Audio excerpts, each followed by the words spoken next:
Hi everyone. మీ మనసు ఏ విధంగా అయితే ఫీల్ అవుతుందో, సేమ్ అదే విధంగా మీ బాడీ రియాక్ట్ అవుతుంది అనేసి మీకు తెలుసా? మనసు, బాడీ, ఎమోషన్ ఈ 3 కూడా సెపరేట్ కాదు. ఈ 3 కూడా ఒక్కటే సిస్టమ్. మనసు సప్రెస్ చేస్తే అది బాడీ ఎక్స్‌ప్రెస్ చేస్తుంది. ఫర్ ఎగ్జాంపుల్ మీ ఆఫీస్‌లో బాస్ ఏదైనా అన్నాడు అనుకోండి. అప్పుడు మీ మనసు ఏం చెప్తుంది? సైలెంట్‌గా ఉండు, అడ్జస్ట్ అవ్వు అనేసి చెప్తుంది. మీ ఎమోషన్ ఏం చెప్తుంది? నేను హర్ట్ అయ్యాను అనేసి చెప్తుంది. అప్పుడు మీ బాడీలో ఏం చూపిస్తుంది? మీ బాడీ అంతా కూడా సైలెంట్‌గా టైట్ అయిపోతుంది. ఎనర్జీ తగ్గిపోతుంది. మీ మనసు సప్రెస్ చేసింది. కానీ మీ బాడీ ఎక్స్‌ప్రెస్ చేసింది.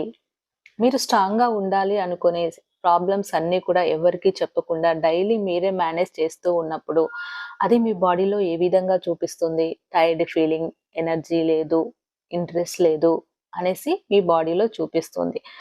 మీరు స్ట్రాంగ్‌గా ఉండాలి అని యాక్టింగ్ చేయడం అనేది అది మీ బాడీని వీక్ చేస్తూ ఉంటుంది.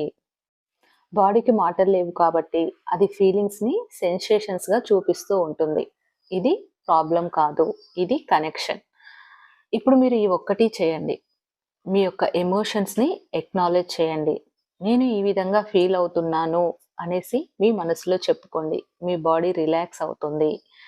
ఈ సిరీస్‌ని ఫాలో చేయండి. బాడీని అండ్ మనసుని రెండిటిని కలిపి హీల్ చేసుకోవడం